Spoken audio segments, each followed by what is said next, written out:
Hello, Enid Crago here, based in Enid, Oklahoma, which means I don't have a lot of access to higher end retail sales of pickleball paddles. I've got Walmart and Academy Sports. Walmart, best thing they have is the older version of the Ben Johns Franklin paddles.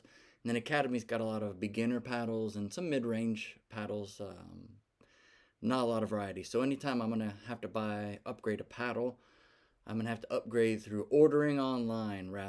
I'm not the kind of guy who's going to drive down to Oklahoma City or Tulsa just to buy a paddle. I'm probably going to order that thing, look for free shipping and stuff like that.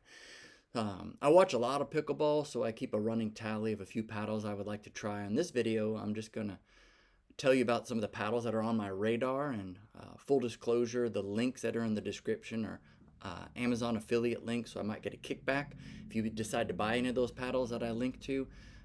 Who knows? Hopefully I can use that money to upgrade my camera, longer battery life for on the court, and or best case scenario, get a better paddle. That'd be sweet, because a couple of paddles I'm watching are over $300, and I'm like, it's hard to pull the trigger on that unless I get some kind of windfall for my birthday or Christmas. So Mom, if you're watching, who's my biggest fan, yeah, throw me the money. So here are some of the paddles. First paddle I would mention might be a surprise to a lot of people, but it's the PaddleTech Bantam TS5, or even the EX Pro, the Bantam EX Pro or the Bantam TS5 by PaddleTech. And my favorite thing about this paddle is that it is like a paddle that everybody can afford. Usually falls in that $100 to $150 range. What makes this paddle amazing is that arguably the best player on the PPA Tour right now, Anna Leigh Waters, is just mopping the court with her competition. She's using this paddle to just destroy people, and it's really cool to watch somebody use what is kind of just a mid-range paddle conquer much more expensive paddles, because I'm going to talk about this at the end too. It's not so much the paddle that's in your hand as much as the skill that is coming through you and through your paddle. So practice, practice, practice. That's way more important than upgrading your paddle. Nevertheless, you are going to have to upgrade your paddle. You play enough pickleball, the surface is going to wear out. You don't want to have an illegal paddle, especially if you're going to enter a tournament or even recreational. You don't want somebody accusing you of having an unfair advantage because of the wear and tear, and your paddle's giving you more grip or more friction than is allowed. You bang a lot, the paddle core is going to wear down, so you're going to need to upgrade your paddle to stay legal there. Or if you're a spin doctor, you might want to paddle with a better surface, newer technology. There are a lot of reasons why you would upgrade your game. And one more reason that I'm always thinking of upgrading my paddle or changing my paddles, because my game evolves. You play long enough, you're going to work on certain disciplines. For instance, if you're working on dinking or blocking, you may want to transition to a more control paddle to absorb shots and to control angles and things like that. Or if you're working on your drives, you want to drive with authority, serve with authority from the baseline, from the middle of the court. You may want a power paddle. It's going to give you more pop. Or maybe you just want more spin because of the surfaces you play on or the people that you are playing against. Spin is effective. You might want a spin paddle. And then they have paddles that are hybrids that combine a lot of those different elements. So there are a lot of reasons to upgrade your paddles. I don't just upgrade willy-nilly. I want to upgrade on purpose, something that enhances my play, make me a better player, give you some advantage. So the Bantam, that's the first one. It's a little bit of everything. I think it's a good paddle to start with. It's going to range $100, $150.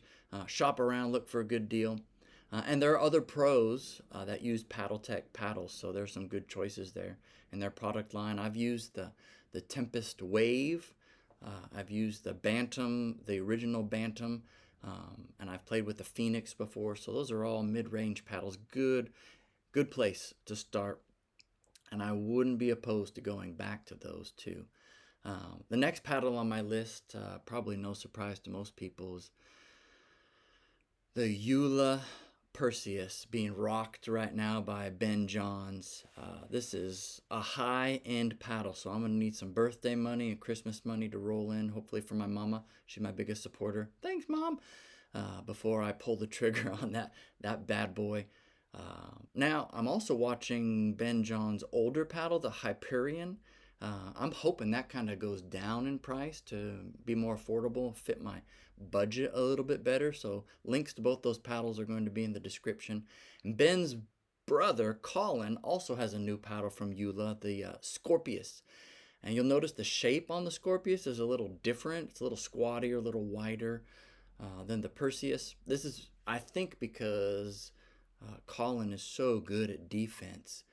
That guy is a blocking machine. He's scrappy, and the surface area on that gives him a lot more area to work with. So that's depending on your partner, depending on your style, where you play on the court. That might be a good paddle for me. I'm liking the look of that. Um, what are some paddles? Selkirk. I need to mention some Selkirk paddles.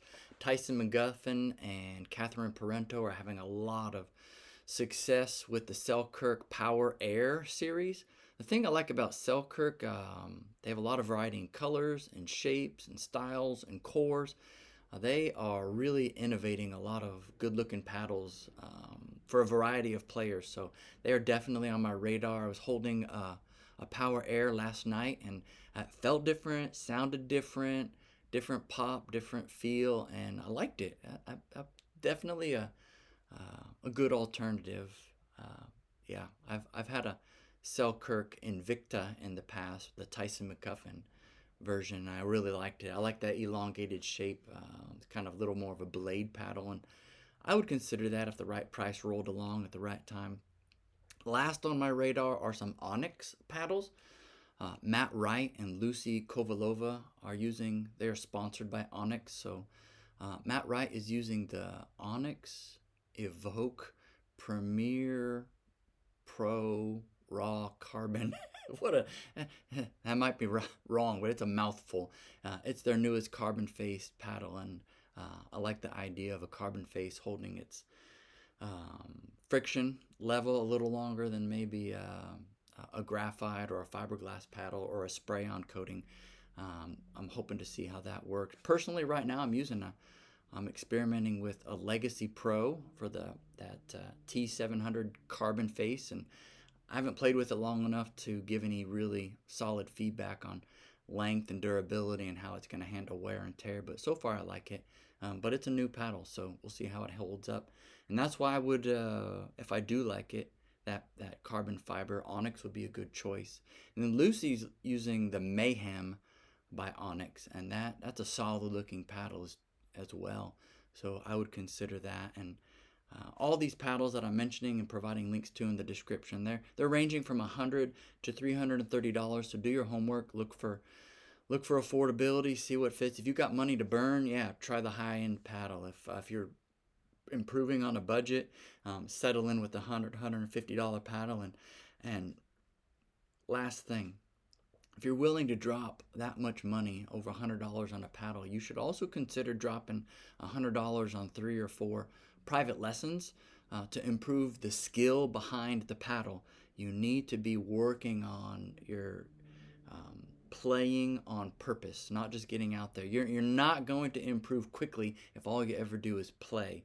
You need to drill, you need some skills, and you need some people to guide you on that. So drop some money on some lessons, and I think you'll see yourself improve by leaps and bounds by spending an hour drilling instead of just an hour on 4 games. You're going to get a lot more bang for your buck. So if you're spending money on paddles, good. Also spend money on lessons. That is a good thing. In the comments, I want you to do 2 things. 2 things I want you to comment on. 1, drop me the name of your paddle that you like and why you like it. Because of the spin, because of the pop. And 2, comment on what your dream paddle is. I'm always interested in some paddles that are from other makers emerging on the market that other people have. I'd like to read about those, learn about those as well. So comment, and see you on the courts.